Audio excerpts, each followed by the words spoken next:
I've always wanted to organize groups of people, whether that's, being the captain of the math team or trying to get a group of people to play World of Warcraft together and take on challenges, whatever it may be.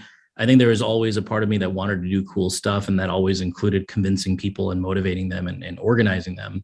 So I think that part always existed, but I would probably call myself risk averse. I'm supposed to give a welcoming little speech to the Launch Minnesota board tomorrow, and one of the subject matters is talking about why I want to help the startup community here. And I think one of the things that is really unique about Minnesota is that I don't actually think that we have a lot of risk aversion individually. I think we have like societal risk aversion where we're afraid of other people judging us maybe, or we hear too many times, well, don't do that, just go work for some Fortune 500 company.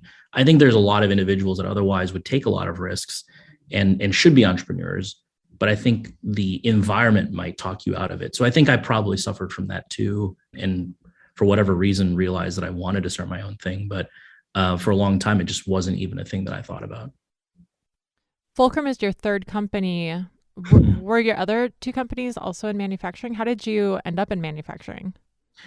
I worked in consulting for a while, and the firm that I work with dealt specifically with small businesses. So I was able to see hundreds of different businesses in transportation, in manufacturing, in logistics, in a lot of different places. And so the first two companies were in transportation and logistics, and the second one was in financial analysis. So there were always a lot of ideas just based on problems that I saw.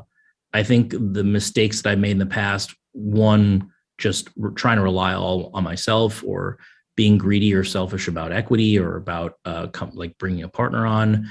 I think trying to avoid venture capital when that's what we needed, or not knowing how to handle some basics in business and negotiations and in collections and getting cash in the door and things like that. So I would say those first two experiences, while very similar to what we're doing here at Fulcrum, those were mostly a training ground for me to cut my teeth and also to learn a little bit of humility too. So, is Fulcrum focused only on working with US-based manufacturing companies?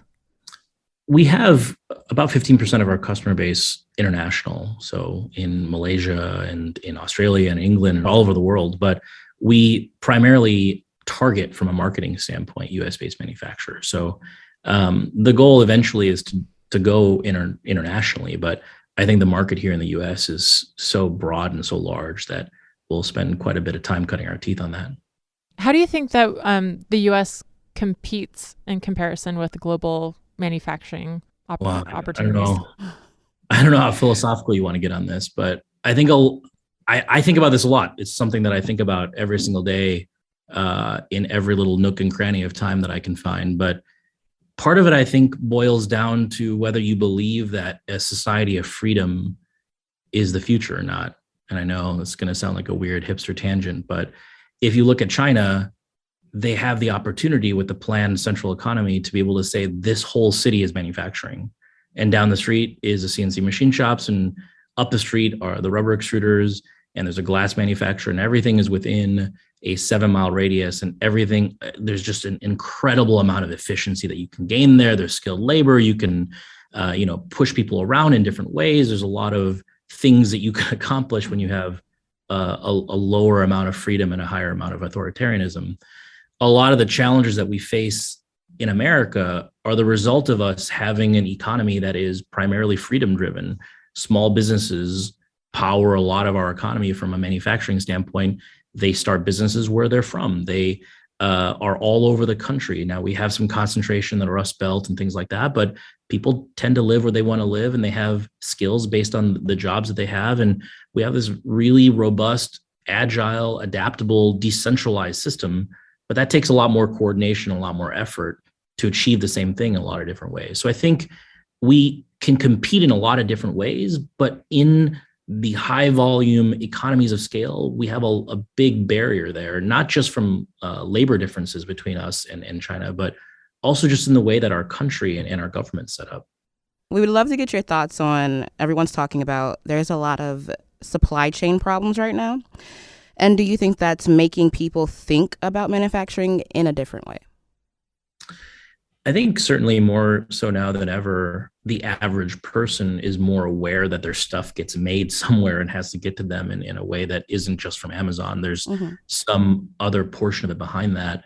Um, I think in manufacturing, there's this concept called the bullwhip effect, which is that as supply chains go under stress, you have these ebbs and flows where a big shock to the supply chain is going to take years and years and years to really resolve because you're kind of redistributing things around to different places.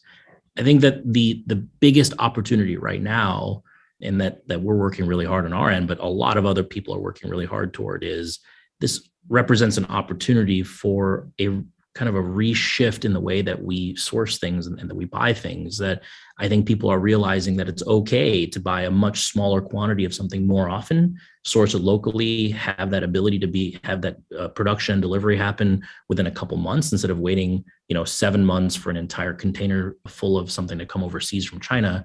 I think there's just a difference in mindset, and I think that's helping to put more, work in the hands of Americans and American manufacturing, and not just Americans, right? Locally, French manufacturers in France and things that are sourced locally. I think there's a huge amount of environmental impact that people don't really realize that we can save in making things closer to where they're used instead of shipping things to China and then shipping it back. And I don't think this is a disparaging moment against China either. I think there's a lot of things that I disagree with philosophically, but I think China is going to have an economic problem where they need to build stuff for themselves to use there as well. So I think this shift has always been happening very slowly. And I think COVID's really accelerated it quite a bit, where we have this big paradigm shift that's about to start cracking very soon.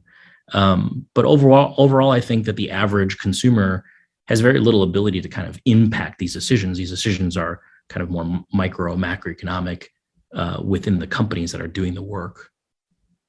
Has COVID really shined a light on the weaknesses of a centralized supply chain, like you were mentioning in China, where entire cities have I think the iPhone is a perfect example, where all the little tiny pieces for an iPhone are made within 15 miles of each other. And that's the power of why a lot of these electronics are made in China. Whereas if it was done in the US, it would be, like you said, dispersed across, the country.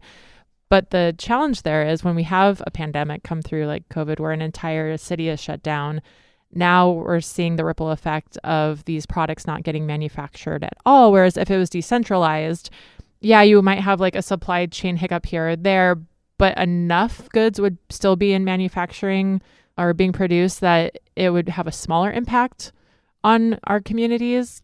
So do you think there is going to be the pendulum is going to swing toward a more decentralized supply chain? I think long term, that's where everything is headed. I think we see that just with production quantities going smaller and changing more frequently. There's a different car model every year now for most car manufacturers. There's new devices coming out, new things. But I think for the iPhone specifically, there's always going to be some products where it's so popular and so prevalent that you want to control the quality of it, right? You want the iPhone that exists in New England to be the same one that exists in Brazil, to be the same one that exists in Australia. It really is much easier to do that if you can control it within one facility or one set of facilities.